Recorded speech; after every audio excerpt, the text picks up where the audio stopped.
നമസ്കാരം, ഞാൻ Joyce Mathew. ഷെഖിന news world ടുഡേയിലേക്ക് സ്വാഗതം.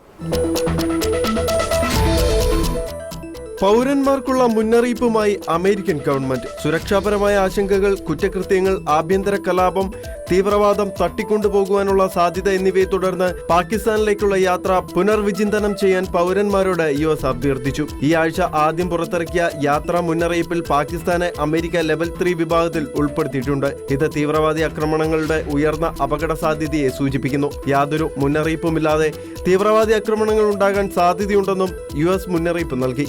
ഗതാഗത കേന്ദ്രങ്ങൾ, ഹോട്ടലുകൾ, വിപണികൾ, ഷോപ്പിംഗ് മാളുകൾ, സൈനിക സുരക്ഷാ കേന്ദ്രങ്ങൾ, വിമാനത്താവളങ്ങൾ, ട്രെയിനുകൾ, സ്കൂളുകൾ, ആശുപത്രികൾ, ആരാധനാലയങ്ങൾ, വിനോദസഞ്ചാര കേന്ദ്രങ്ങൾ, സർക്കാർ കെട്ടിടങ്ങൾ എന്നിവ അപകട സാധ്യതയുള്ള മേഖലയാണെന്ന് സ്റ്റേറ്റ് ഡിപ്പാർട്ട്മെന്റ് ചൂണ്ടിക്കാണിക്കുന്നു. ബലൂചിസ്ഥാൻ, ഖൈബർ പത്തൂൺഖ എന്നിവിടങ്ങളിലെ ചില പ്രദേശങ്ങളെ ലെവൽ 4 ആയാണ് ഉൾപ്പെടുത്തിയിരിക്കുന്നത്. യാതൊരു കാരണവശാലും ഈ പ്രദേശങ്ങളിലേക്ക് പോകരുതെന്ന് മുന്നറിയിപ്പും നൽകുന്നു. കൊലപാതകങ്ങളും തട്ടിക്കൊണ്ടുപോകലുകളുമെല്ലാം ഇവിടെ സാധാരണമാണെന്നും മുന്നറിയിപ്പ് നൽകി. പാകിസ്ഥാനിൽ നിന്നും കുടിയേറിയ അമേരിക്കൻ പൗരന്മാർക്കും ഈ മുന്നറിയിപ്പ് ബാധകമാണെന്ന് ആഭ്യന്തര വകുപ്പ് അറിയിച്ചു.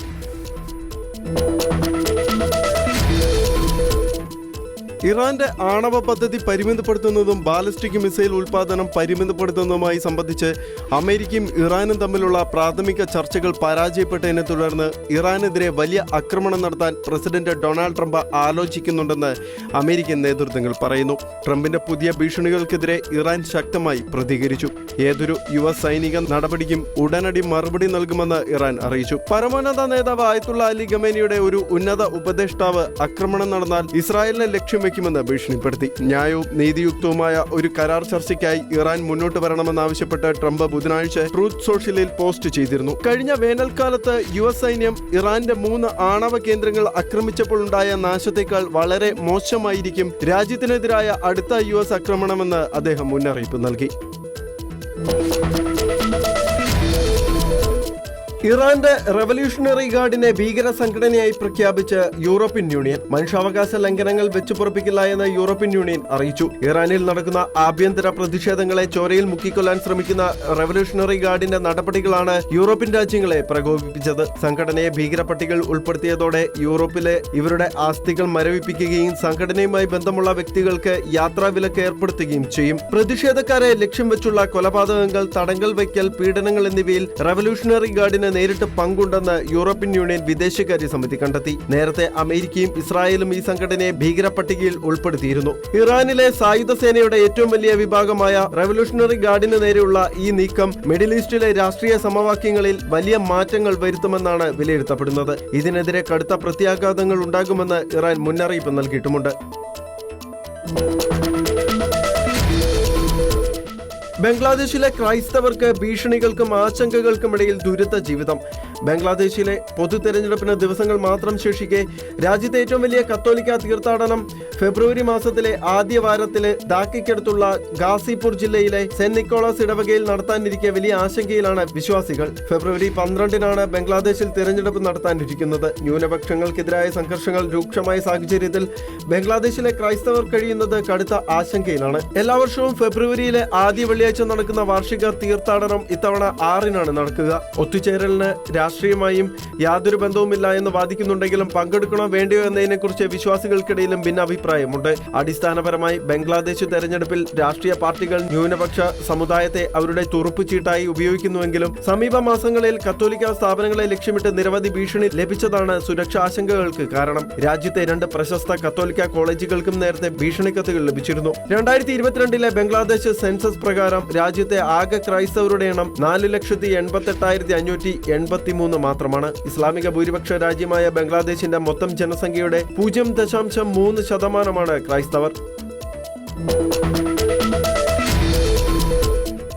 ആഭ്യന്തര യുദ്ധവും സംഘർഷങ്ങളും തകർത്ത സുഡാന്റെ പുനർനിർമ്മാണത്തിനായി ഇന്ത്യയുടെ സഹായം തേടി സുഡാൻ വിദേശകാര്യമന്ത്രി മൊഹിയുദ്ദീൻ സലീം അഹമ്മദ് ഇബ്രാഹിം. ഡൽഹിയിൽ നടക്കുന്ന 2ാമത് ഇന്ത്യ അറബ് വിദേശകാര്യ മന്ത്രിമാരുടെ സമ്മേളനത്തിൽ പങ്കെടുക്കാനെത്തിയതായിരുന്നു മന്ത്രി. സുഡാന്റെ അടിസ്ഥാന സൗകര്യ വികസനത്തിനും സാമ്പത്തിക ഉന്നമനത്തിനുമായി ഇന്ത്യൻ നിക്ഷേപകരുടെ സഹകരണം അനിവാര്യമാണെന്ന് സുഡാൻ വിദേശകാര്യമന്ത്രി വ്യക്തമാക്കി. വർഷങ്ങളായി തുടരുന്ന സംഘർഷങ്ങൾ സുഡാന്റെ സമ്പദ് വ്യവസ്ഥയും അടിസ്ഥാന സൗകര്യങ്ങളെയും സാരമായി ബാധിച്ചിട്ടുണ്ട്.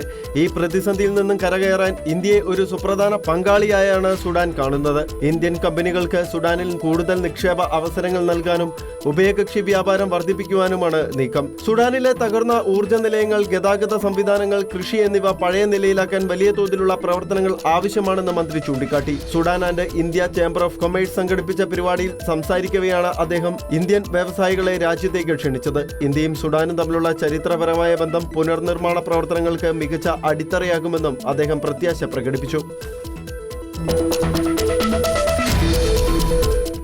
കീവ് അടക്കമുള്ള ഉക്രൈൻ നഗരങ്ങളിൽ ഒരാഴ്ചത്തേക്ക് ആക്രമണം നടത്തരുതെന്ന ആവശ്യം റഷ്യൻ പ്രസിഡന്റ് വ്ളാഡിമിർ പുടിൻ അംഗീകരിച്ചതായി US പ്രസിഡന്റ് ഡൊണാൾഡ് ട്രംപ്. വ്യാഴാഴ്ച ക്യാബിനറ്റ് യോഗത്തിൽ സംസാരിക്കുന്നതിനിടയിലാണ് പുടിൻ തന്റെ അഭ്യർത്ഥന അംഗീകരിച്ചെന്ന വിവരം US പ്രസിഡന്റ് വെളിപ്പെടുത്തിയത്. മേഖലയിലെ അതിശൈത്യം കണക്കിലെടുത്താണ് കീവിലും സമീപ പ്രദേശങ്ങളിലും ആക്രമണം നടത്തുന്നത് ഒരാഴ്ചത്തേക്ക് നിർത്തിവെക്കണമെന്ന് ഡൊണാൾഡ് ട്രംപ് പുടിനോട് നേരിട്ട് അഭ്യർത്ഥിച്ചത്. ക്യാബിനറ്റ് യോഗത്തിൽ സംസാരിക്കുന്നതിനിടയിലാണ് കീവ് അടക്കമുള്ള ഉക്രൈൻ നഗരങ്ങളിൽ ഒരാഴ്ചത്തേക്ക് ആക്രമണം നടത്തരുതെന്ന US പ്രസിഡന്റ് ഡൊണാൾഡ് ട്രംപിന്റെ ആവശ്യം റഷ്യൻ പ്രസിഡന്റ് വ്ളാഡിമിർ പുടിൻ അംഗീകരിച്ചത്. പുടിനെ വിളിക്കുന്ന ഫോൺ കോൾ പാഴാക്കണ്ടെന്നും അത് നടക്കാൻ പോകുന്നില്ല എന്നും നിരവധി പേർ പറഞ്ഞിരുന്നുവെന്നും, എന്നാൽ ആവശ്യം വ്ളാഡിമിർ പുടിൻ അംഗീകരിച്ചതിനാൽ ഇത് അപ്രതീക്ഷിതമായ ഒരു വെടിനിർത്തൽ കരാറാണെന്നും ട്രംപ് വിശേഷിപ്പിച്ചു. അതിനിടെ റഷ്യ ഉക്രൈൻ യുദ്ധം അവസാനിപ്പിക്കാനുള്ള US ശ്രമങ്ങൾ തുടരുന്നതിനിടെ സമാധാന ചർച്ചകൾക്കായി റഷ്യ വീണ്ടും ഉക്രൈനെ ക്ഷണിച്ചിട്ടുണ്ട്. ഉക്രൈൻ പ്രസിഡന്റ് വ്ളോഡിമിർ സെലൻസ്കിയെ സമാധാന ചർച്ചയ്ക്കായി മോസ്കോയിലേക്ക് ക്ഷണിച്ചതായാണ് റഷ്യ അറിയിച്ചത്. ഇതിനിടയിലാണ് ട്രംപിന്റെ ഇടപെടലിനെ തുടർന്ന് റഷ്യ താൽക്കാലികമായി വെടിനിർത്തലിന് സമ്മതിച്ചെന്ന റിപ്പോർട്ടുകളും പുറത്തുവരുന്നത്.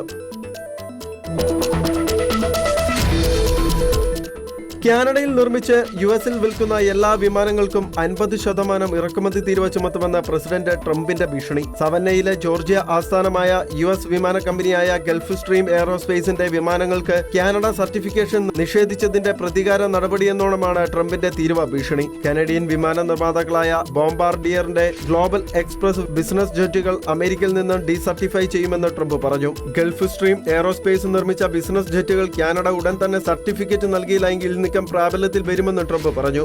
നിരവധി ഗൾഫ് സ്ട്രീം മോഡലുകൾക്ക് കാനഡ സർട്ടിഫിക്കേഷൻ നൽകുന്നത് നിയമവിരുദ്ധമായി നിരസിച്ചുവെന്നാണ് ട്രംപിന്റെ ആരോപണം. കാനഡയും അമേരിക്കയും തമ്മിലുള്ള വ്യാപാര സംഘർഷം ഇതോടെ കൂടുതൽ ശക്തമാവുകയാണ്. ഗൾഫ് സ്ട്രീം 500, 600, 700, 800 ജെറ്റുകൾക്കാണ് കാനഡ നിയമവിരുദ്ധമായി സർട്ടിഫിക്കേഷൻ നിഷേധിച്ചതെന്ന് ട്രംപ് വ്യക്തമാക്കി. ഇതുവരെ നിർമ്മിച്ചതിൽ വെച്ച് ഏറ്റവും മികച്ചതും സാങ്കേതികമായി പുരോഗമിച്ചതുമായ വിമാനങ്ങളാണെന്നും അദ്ദേഹം ചൂണ്ടിക്കാട്ടി. കാനഡ അവരുടെ ആഭ്യന്തര വിപണിയിൽ ഗൾഫ് സ്ട്രീം മോഡലുകളുടെ വിൽപ്പന തടയുന്നുണ്ടെന്നും ട്രംപ് ആരോപിച്ചു. പ്രശ്നം ഉടനടി പരിഹരിച്ചില്ല എങ്കിൽ വ്യാപാര മേഖലയിൽ കൂടുതൽ ശിക്ഷാ നടപടികളിലേക്ക് കടക്കുമെന്നും എല്ലാ വിമാനങ്ങൾക്കും താൻ 50% തീരുവ ഈടാക്കുമെന്നും ട്രംപ് മുന്നറിയിപ്പ് നൽകി.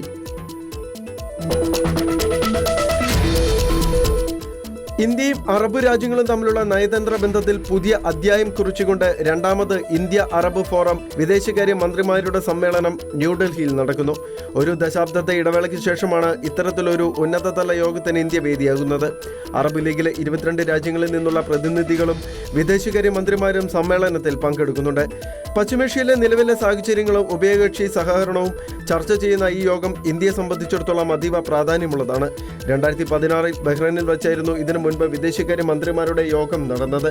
10 വർഷത്തിന് ശേഷം ഇന്ത്യ ആതിഥേയത്വം വഹിക്കുന്ന ഈ സമ്മേളനത്തിൽ ഊർജ്ജ സുരക്ഷ, വ്യാപാരം, തീവ്രവാദ വിരുദ്ധ പോരാട്ടം, നിക്ഷേപം എന്നീ വിഷയങ്ങൾക്കാണ് മുൻഗണന നൽകുന്നത്. ഗൾഫ് മേഖലയിലുള്ള ദശലക്ഷക്കണക്കിന് ഇന്ത്യൻ പ്രവാസികളുടെ ക്ഷേമവും യോഗത്തിൽ ചർച്ചയാകും. സുഡാൻ, പാലസ്തീൻ ഉൾപ്പെടെയുള്ള രാജ്യങ്ങളിലെ രാഷ്ട്രീയ സാഹചര്യങ്ങളും മേഖലയിലെ സമാധാന ശ്രമങ്ങളും ഇന്ത്യൻ വിദേശകാര്യ മന്ത്രി ഡോക്ടർ എസ് ജയശങ്കർ വിവിധ രാജ്യങ്ങളിലെ മന്ത്രിമാരുമായി ചർച്ച നടത്തും. ചൈനയുടെ അറബ് മേഖലയിലെ വർദ്ധിച്ചുവരുന്ന സ്വാധീനത്തിനിടയിൽ ഇന്ത്യയും അറബ് ലോകവും തമ്മിലുള്ള ചരിത്രപരമായ ബന്ധം കൂടുതൽ ദൃഢമാക്കാൻ ഈ സമ്മേളനം ലക്ഷ്യമിടുന്നു. സാമ്പത്തിക മേഖലയ്ക്ക് പുറമെ IT, ബഹിരാകാശ ഗവേഷണം എന്നീ മേഖലകളിൽ കൂടുതൽ സഹകരണം ഈ സമ്മേളനത്തിന്റെ ഭാഗമായി ഉണ്ടാകുമെന്നാണ് പ്രതീക്ഷിക്കുന്നത്. വേൾഡ് ടുഡേ അവസാനിക്കുന്നു. നന്ദി, നമസ്കാരം.